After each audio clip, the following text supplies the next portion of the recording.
Lectura del libro de los Hechos de los Apóstoles.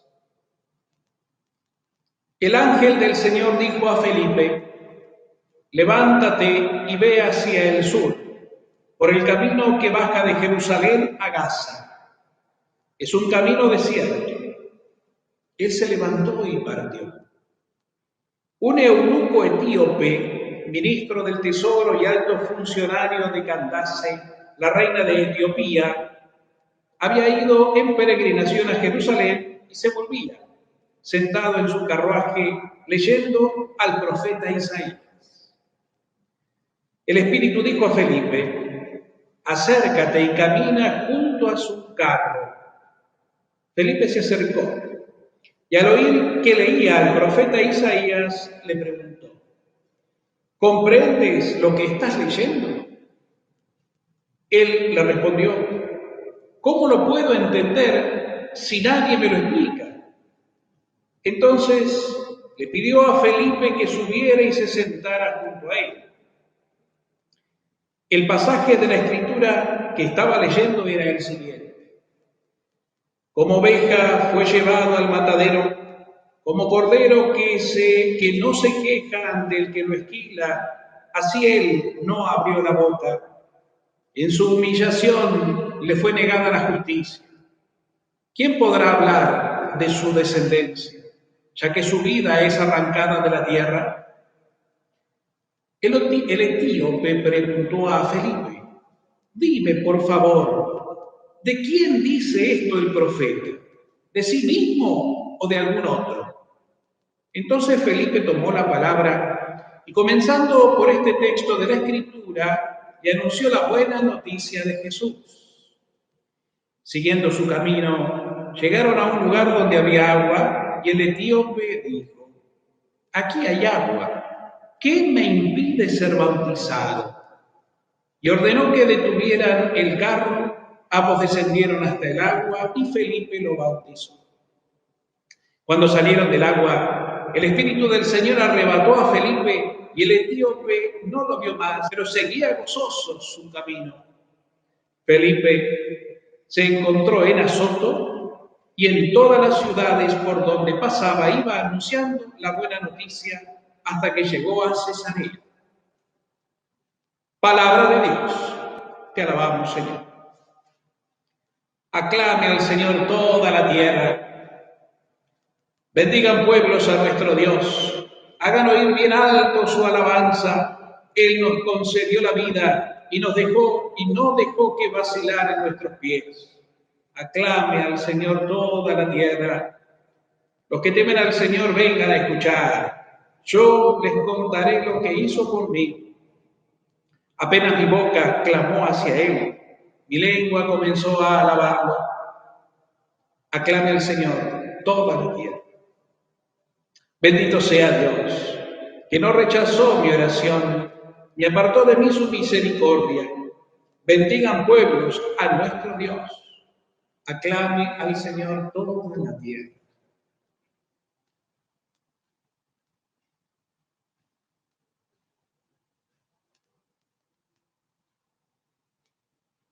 Que el Señor esté con todos ustedes. Evangelio de nuestro Señor Jesucristo según San Juan. Jesús dijo a la gente: nadie puede venir a mí si no lo atrae el Padre que me envió, y yo lo resucitaré en el último día.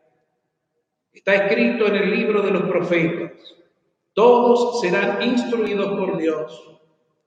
Todo el que oyó al Padre y recibe su enseñanza viene a mí. Nadie ha visto nunca al Padre, sino el que viene de Dios. Solo Él ha visto al Padre.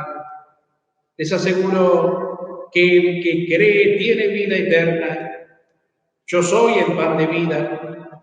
Sus padres en el desierto comieron el maná, pero este es el pan que desciende del cielo, para que aquel que lo coma no muera. Yo soy el pan vivo bajado del cielo.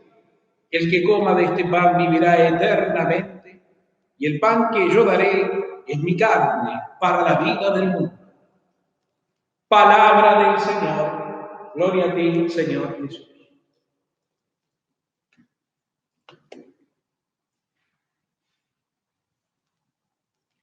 Bueno, queridos hermanos, celebramos el jueves de la tercera semana de este tiempo pascual, de este tiempo que litúrgicamente vivimos durante 50 días y que nos va recordando y animando en el gozo del amor, de un amor eterno, de un amor que nos configura, que nos transforma, que nos libera, un amor que nos adopta y que nos hace parte de sí. Y ese amor tiene un nombre propio. Ya no es un simple sentimiento, ni un afecto, ni una pasión, sino es vida y vida eterna. Por eso este amor del que hablamos es el mismo Dios. Dios es amor. Y todo el que ama ha nacido de Dios, porque conoce a Dios.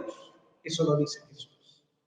Entonces, nuestra vida está llamada a esto, a configurarnos en el amor, a sabernos amor, ya no solo amados, sino que nosotros somos el amor. Como Dios es amor y nos creó porque salimos de Él, no podemos ser otra cosa que prolongación del amor divino. Estamos divinizados desde el momento en que Dios nos pensó, desde el momento en que Dios nos creó, que nos dio el ser, que nos formó, como el alfarero forma el barro y le da vida a la vasija. Y así nos formó, y así aunque esta vasija que es frágil y a veces se resquebraja por la vida, los golpes y demás, el Señor nos va sanando, nos va reparando continuamente. Y a esta vasija la hace sagrada porque la llena de su propia esencia. Estamos llenos de Dios. Pedir la gracia continuamente, buscarla y desearla, de tomar conciencia realmente de esta dignidad, de esta gran verdad, que nos hace caer en nuestra propia y legítima identidad, para no estar ya viviendo hacia afuera y desde afuera, para no mendigar ningún amor, para no vivir deseando el reconocimiento y la adopción de los otros, como que afuera estuviera nuestra verdadera felicidad, sino encontrarnos dentro de nosotros mismos con ese don, con esa fuerza, con esa verdad, encontrarla, descubrirla, dejarla ser en mí. Esa fuerza que ilumina la mente y el corazón, nuestra inteligencia, nuestra voluntad. Y a partir de eso vamos tomando las decisiones y viviendo en consecuencia. Esta es la maravilla de la contemplación de nuestra verdad asumida desde la fe, no desde la razón. No la vamos a razonar nunca porque es inútil. No vamos a encontrar con nuestra simple razón humana explicación, lógica, sentido a esto que es un misterio infinito, pero es una verdad absoluta, que la vamos descubriendo, insisto, en la medida en que nos vamos entregando, humillando. La pauta, de alguna manera, también la da hoy el Evangelio. No, perdón, en la charla, la pauta está en la primera lectura, en la charla que Felipe, el diácono apóstol, tiene con el eunuco, con el etíope, al que se le acerca para explicarle la escritura, este pasaje del profeta Isaías, que el eunuco leía buscando a Dios, lo leía con devoción, lo leía con hambre. Él venía de un pueblo pagano, ¿sí? Etiopía, subió a Jerusalén para adorar a Dios, para encontrarse con Dios. Y su corazón seguía latente, deseoso de ese Dios vivo. Y en el regreso a su patria y a su casa, venía meditando con ansias este pasaje, que no terminaba de entender, que lo sabía palabra de Dios, que resonaba en su corazón, pero que todavía no tenía la luz de la verdad, y necesitaba que alguien, un hombre de Dios, un iluminado, se lo explique. Y por eso el Espíritu lo manda a Felipe a que se acerque al carruaje y camine junto a él. Y Felipe se acerca y lo va escuchando, que en voz alta va leyendo el pasaje bíblico. Y entonces Felipe le dice, ¿entendés lo que estás leyendo?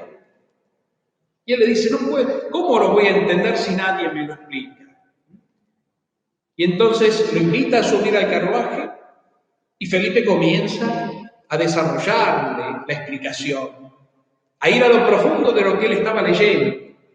Como oveja fue llevado al matadero, y como cordero que no se queja ante el que lo esquila, así él no abrió la boca. En su humillación le fue negada la justicia.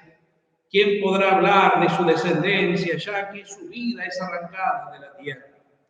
Este texto que muestra al siervo sufriente de Yahvé, que es Jesucristo, que fue llevado, lo veíamos y lo contemplábamos de una manera profunda el Viernes Santo, ¿no? En la Semana Santa.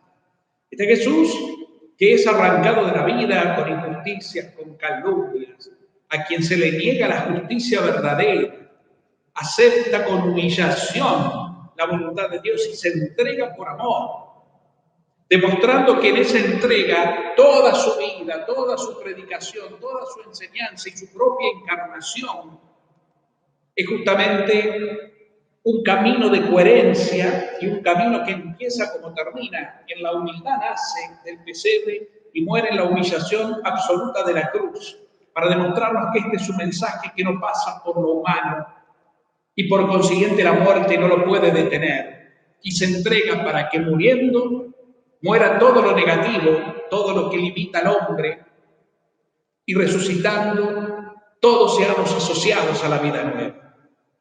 Esa es la prolongación del mensaje, ese es el culmen del mensaje que Jesucristo nos trae y que fue preparado desde siglos antes por los profetas y por la antigua alianza, por esa revelación primera de Dios en la historia de la salvación y que adquiere plenitud ahí, en la entrega de Jesús, en este que se humilla. Entonces, para nosotros encontrar la luz de esta gran verdad, tenemos que humillarnos. Aprender a ser humildes, y aprender a ser humildes justamente es aceptar desde la fe, sin preguntas, siendo permeables a la gracia de Dios, para que esa gracia que es luz disipe las tinieblas y nuestras oscuridades, y ahí empezar a ver la verdad. Fíjense que el etíope hizo eso, se dejó enseñar, su sed de Dios le hizo entender que solo con humildad y fe y confianza él podía encontrar esa luz que tanto buscaba, ese Dios que tanto necesitaba. Y Felipe le va a explicar, se lo va a enseñar, toma la palabra y le anuncia la buena noticia de Jesús, que en Jesús se ha cumplido todo lo que estamos diciendo, lo que sabemos, lo que creemos. Se lo enseña a este hombre venido de tierras lejanas, venido de Etiopía, venido del África, ¿no? De un reinado y de una civilización con una cultura muy distinta a la judía, pero que sin embargo, en esta imagen de ir hacia Jerusalén a celebrar al verdadero Dios, muestra que Dios está llamando a todos los pueblos, que Dios no tiene fronteras, que no hay naciones divididas o diferentes para Dios. Somos todos una única patria, miembros de una única nación, que es la iglesia, es decir, la familia de Dios, pueblo de Dios, consagrado por Cristo, entregado por nosotros y ungidos por el Espíritu. Nación santa, dice la palabra, sacerdocio real, pueblo elegido y consagrado para alabar a Dios y para anunciar las maravillas del Señor. De eso se trata. Y fíjense que este hombre, el etíope, escucha con tanto fervor, con tanta sed, con tanta disponibilidad y entrega a su catequista, que en este caso es Felipe, y se deja enseñar, que su corazón arde de fe, de alegría, y como que le cae la ficha, como que llega su tiempo divino, su kairos, su tiempo espiritual. Y le pide a Felipe, cuando llegan a un lugar con agua, mirá, acá hay agua. ¿Qué impide que yo sea bautizado? Es decir, ¿qué impide que yo dé el paso final? Mi sí absoluto a Dios, mi sí de fe a Dios y mi entrega a Dios. ¿Qué impide? Nada. Si crees, no hay impedimento alguno. Vení. Y Felipe lo bautiza. Y cuando lo bautiza dice que su corazón llena, claro, se transforma, empieza su nuevo nacimiento, el renacimiento del agua y del espíritu. Y aquí el etíope ya es una nueva criatura y ya está configurado con Dios en Jesucristo. Y por eso Felipe, que ya cumplió su misión, desaparece. Él no es más que un medio. Y él queda con alegría, dice. Cuando salieron del agua, el Espíritu del Señor arrebató a Felipe y el etíope no lo vio más, pero seguía gozoso su camino. ¿Qué significa? No solo su camino de regreso a casa, en su carruaje, sino fundamentalmente su camino cristiano, su camino en Dios, su nuevo camino, que ahora lo camina con gozo, porque encontró lo que buscaba, porque más bien se dejó encontrar por aquel que lo buscó desde siempre y lo amó desde siempre. Y en esta experiencia de encuentro se produjo la comunión, un hombre en gracia. Y Felipe siguió su camino. Y el Espíritu lo fue llevando, ¿no? Como un verdadero discípulo a nuevas tierras, donde tendrá que seguir como todo apóstol, anunciando la buena noticia, predicando el Evangelio, para alegrar, como pasó con el etíope, los corazones de otros tantos que tienen sed de Dios, como tenés vos, como tengo yo. La sed de Dios es la necesidad de ser felices, la necesidad de sabernos amados, la necesidad de saber que no estamos solos, la necesidad de saber que somos hijos de un Padre providente, que nos ama con un amor eterno, que nos abraza, que nos cuida, que no nos juzga, que vive bendiciéndonos y quiere que tengamos vida en su nombre y esa vida sea abundante para que la regalemos, la contagiemos. Y nosotros entonces, como Felipe, seamos también discípulos, que vayamos a iluminar la vida de los que tienen sed, de los que están en búsqueda. Porque yo encontré y comparto, no puedo callar lo que he visto y oído, no puedo callar lo que gratuitamente he recibido, también gratuitamente tengo que darlo, tengo que compartir. Toda mi vida, toda mi ser, mi fe, y todo lo que soy y todo lo que tengo, lo comparto, como pasaba con esas primeras comunidades que nos narra el libro de los Hechos de los Apóstoles y que días pasados veníamos meditando, que todo lo tenían en común, que todo lo compartían, porque el Espíritu de Jesucristo estaba con ellos y en ellos, y entonces se fijaban en todos, especialmente en los más necesitados, y hacían que nadie tuviera ningún tipo de necesidad. ¿Ven? El germen de la Pascua hace esto. Es cuestión de creer, cuestión de entregar, cuestión de dejarnos amar y encontrar, sabiendo que todos tenemos sed de Dios. Y esa sed se manifiesta de distintas maneras, sobre todo cuando estamos realmente carentes, cuando experimentamos carencia, cuando experimentamos sensaciones negativas, o nos dejamos arrastrar por pensamientos viejos, antiguos, nocivos, oscuros. Cuando escuchamos al demonio en vez de escuchar a Cristo, en vez de escuchar la buena noticia y meditarla y hacerla propia. Eso es lo que ocurre. Entonces, tenemos que abrir el oído y sobre todo el corazón. Y así el Espíritu nos va a arrebatar también. Es decir, nos va a hacer propio. Fíjense, con este signo de que Felipe es llevado por el Espíritu y es arrebatado, es sacado y puesto en otro lugar, es un signo de que Felipe ya no se pertenece a sí mismo, porque el apóstol es así, el discípulo es así, el enviado es así. Va donde Dios quiere llevarlo, no donde Él quiere estar. Se dispone, acá estoy. En un clima inclusive de persecución, ya para este momento, el libro de los Hechos vislumbra, deja entrever que la iglesia era perseguida por los fariseos, era perseguida por los romanos, había toda una confabulación contra el cristianismo naciente, que iba creciendo, fortaleciéndose y cruzando fronteras. Y esto obviamente ya lo sabemos, a los fariseos, a los doctores de la ley, a todos los fastidiaba mucho, los enojaba demasiado y seguían teniendo ese poder político, por así decirlo, que les permitía el apoyo de los romanos especialmente. Y entonces atacaban, perseguían, inclusive martirizaban. Escuchábamos el otro día el martirio del protomártir Esteban, ese diácono que predica a Cristo y muere apedreado por Cristo, por anunciar al Señor. y así tantos más, hasta nuestros días. Es decir, que la Iglesia también nace y se fecunda en la sangre de los mártires. Esa sangre que se derramó y se derrama en muchos lados hoy día también literalmente. Los matan por ser de Cristo.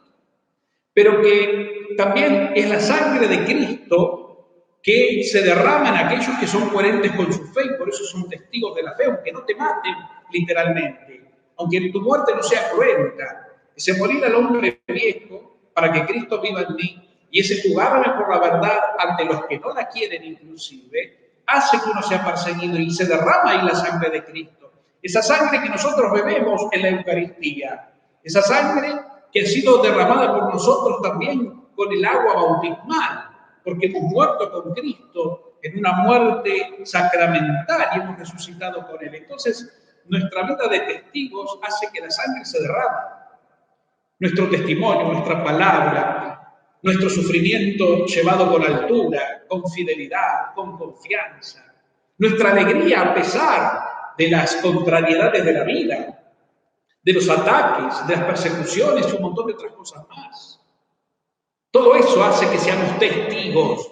Cuando nos vencemos a nosotros mismos y nos sabemos amados por Dios, insisto, una y otra vez, y entonces, sí, a veces somos negativos, a veces nuestra historia, nuestro pasado nos condiciona, nos pesa y hace que no podamos ser lo que queremos ser y entonces nos tire para abajo, para la depresión, para la tristeza y vivimos en un estado negativo. Somos gente de fe, inclusive hasta nos genera culpa porque siendo personas de fe que creemos, que rezamos, que pedimos, que imploramos, que comulgamos, ¿cómo puede ser que me venza esta sensación negativa y tristeza y depresión y no puedo salir de ella y vivo oscuras cuando yo creo en mi Dios que es luz? ¿Qué me pasa? Y está ahí dando vuelta, ¿no? Esa sombra. Y es ahí donde tiene que resurgir este pensamiento, ¿no? Mira, si yo veo mi sombra, si soy consciente de que estoy en sombra es porque hay una luz que me ilumina. La sombra no aparece si no hay una luz que te ilumina, que te refleja y que por eso se proyecta en una sombra. Entonces estás iluminado. Veo mis sombras porque tengo luz.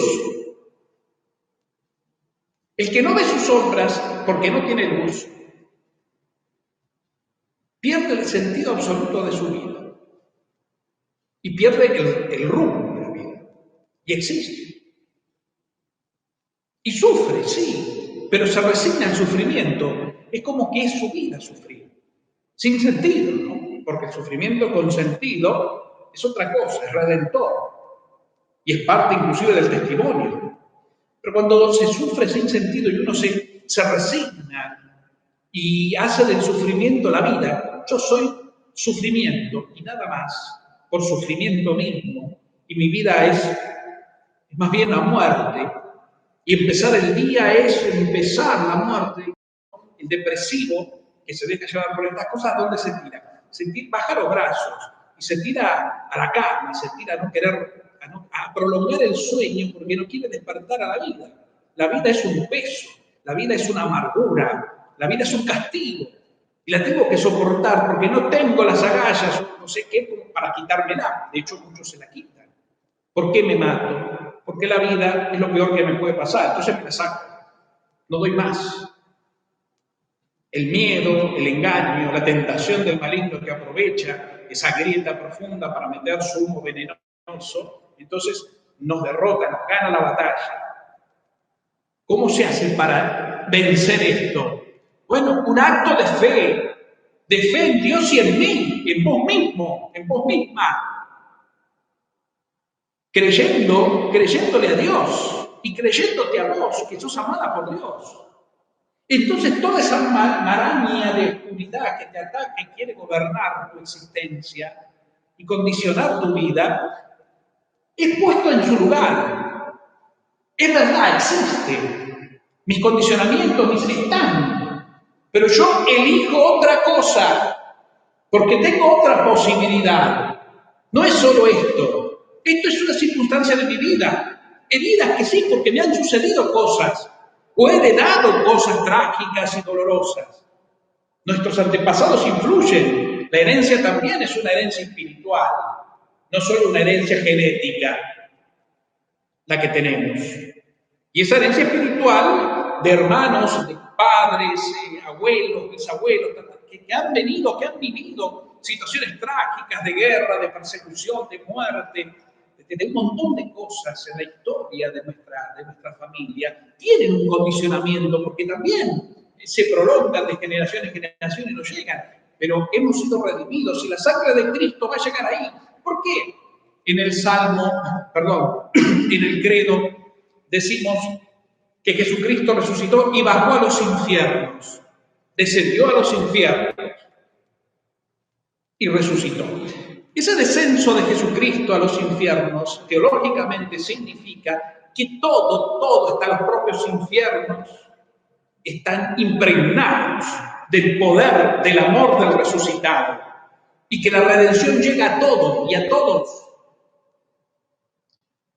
Es decir, que el infierno no es un lugar, un sótano, unas cuevas, unas cavernas llenas de fuego y de tortura eterna. No es eso. El infierno es vivir después de la vida terrenal lo que dejimos vivir en la vida terrenal. Es como una prolongación. Por eso, si yo elijo a Dios y vivir en Dios, aquí, en el aquí ahora, sé después que cuando me llegue se va a prolongar lo que yo ahora estoy viviendo. No hay que vivir a futuro, hay que vivir el presente. Si yo hago de mi vida un infierno y adopto el infierno, mi vida será un infierno después también. Porque el infierno es vivir sin Dios. Elegir vivir sin Dios, que es el peor infierno. Lo que decíamos recién, el que se resigna a la oscuridad. No te resignes a tu oscuridad, no te resignes a tus sombras, que sombras son.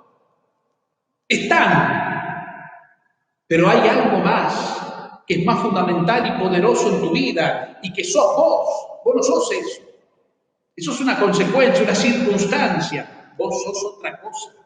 Hijo amado, hija amada de Dios Padre y adoptado como tal.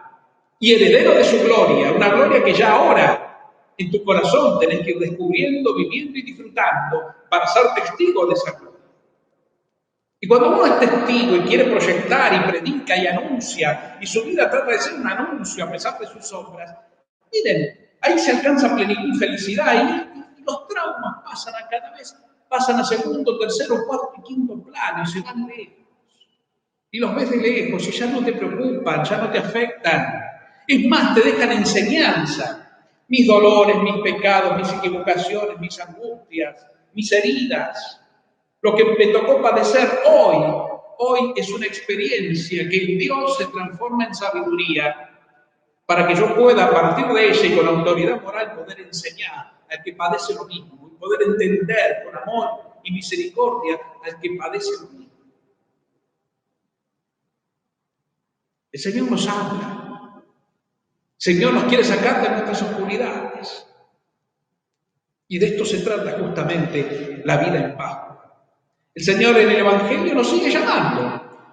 Esta hermosa teología narrada del Evangelio de San Juan es un llamado continuo en este discurso del capítulo 6 del pan de vida de Jesucristo. Jesús se anuncia como el pan de vida y nos sigue llamando. Nadie puede venir a mí si el Padre no lo atrae hacia mí. Si vos te sentís atraído a Cristo como le pasaba al eunuco, buscaba a Dios, es porque Dios ya lo estaba llamando antes. Se dejó encontrar por alguien que ya antes te estaba buscando y Él se dejó encontrar. Dejate encontrar. El Señor te atrae, lo dice Jesús. El Padre te atrae para que te encuentres con el Hijo y en Él seas una misma realidad. Todos serán instruidos por Dios. Todo el que recibe la enseñanza de Dios, que se deje iluminar por el Espíritu, que es dócil, humilde, sereno, ese viene a mí, dice Jesús, es decir, Él y yo somos una misma cosa. Por eso Jesús se anuncia como pan que se deja comer, pan que se entrega para ser comido y para ser asimilado. Y cuando uno comulga a Cristo, sacramental o espiritualmente, en la fe y en el deseo ferviente, se produce una unidad, como una unión que ya está en nosotros. Y que cada vez que lo hacemos, que comulgamos celebrando la Eucaristía, insisto, sacramentalmente o espiritualmente, lo que hacemos es renovar nuestra conciencia de otros Cristos que somos nosotros. Por eso, hermanos, comamos siempre de este pan, estar con Él, escucharlo, imitarlo, dejarnos ser permeables, con un oído abierto de discípulo al mensaje del Maestro. Seamos dóciles. ¿Cuántas cosas sanarán? ¿Cuántas cosas se transformarán?